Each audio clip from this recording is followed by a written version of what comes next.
Well, basically what we're doing in terms of the new classes is for the more fitness oriented people. They're still in the gym working out, but they're not carrying a whole lot of bulk that a typical bodybuilder will carry. So it's more getting the fitness lifestyle onto the bodybuilding and fitness scene. So this year we changed our name, so we incorporated fitness into the name. So we're now the Bermuda Bodybuilding and Fitness Federation. So that's all encompassing in what we're trying to do as a goal. And one of the new categories that we're going to introduce this year is Bikini Fitness.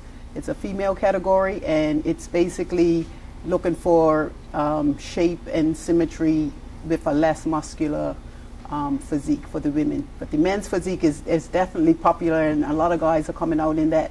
And it's looking to be quite a showdown for the men's physique category. Now let's talk about the actual bodybuilders. In numbers, we've seen that sometimes there's one person in categories. Can we see those numbers increasing this time around? What we've done to keep it competitive is just made it an open class, because we've noticed the trend over the years that the numbers have diminished.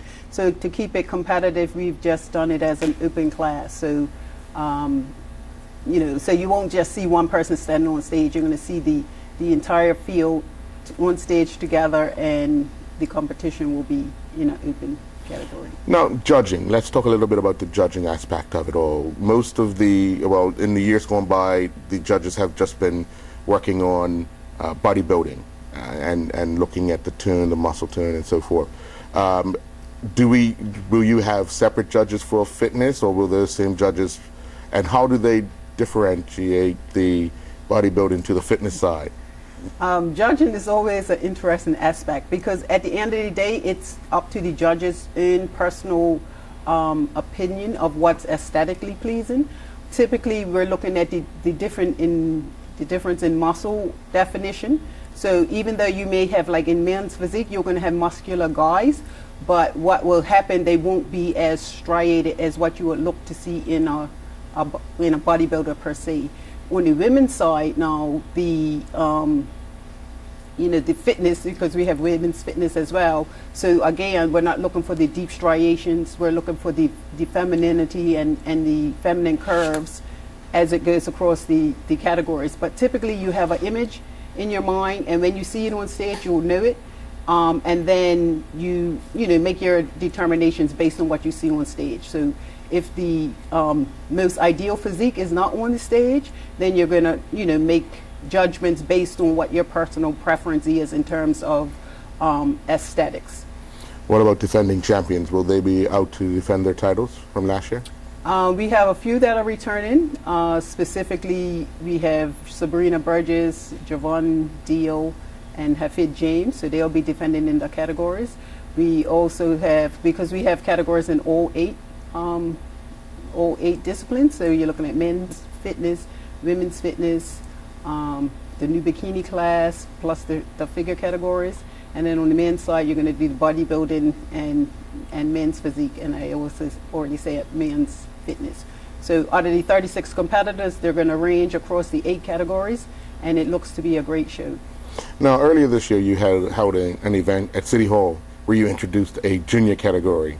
Will that take place in the Night of Champions as well? No, we're going to hold the what we call the kids fitness to that event. That's in April. So it'll be in April next year.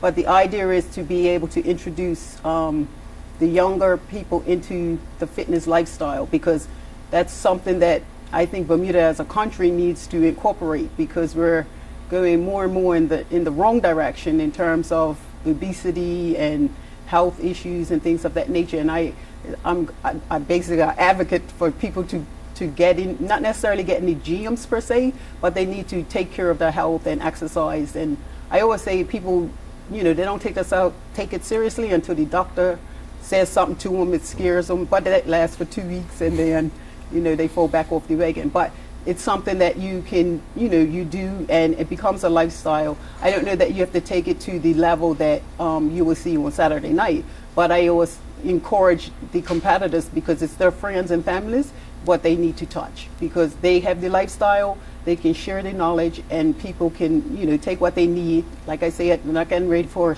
a show, being on stage. They don't have to be striated to the maximum, but there's a big difference between being on stage in peak condition and being obese.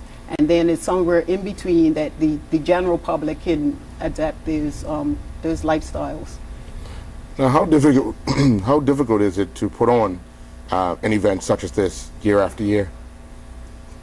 This is my third year as president, so I think this year was a little less stressful in terms of, it's not reinventing the wheel anymore. It's you have the basics in place, and then you just update as you move forward. So I think that kind of had, it was twofold, because I was kind of prepared in advance, so it gave me more time to kind of stress myself out unnecessarily, type of thing. So, but I have a dynamic committee with us, together, and together we're putting it on, and it looks to be very organized, and we're going to start on time as usual. I want to use that as my, my pinnacle, to say yes, we're starting on time. So, and the competitors play a big role in that, so that they're ready, and when they're ready, we're ready to start. Now, the night of champions, you usually have a special guest that comes out and performs. Any word on who that will be, or do you have a special guest for this year?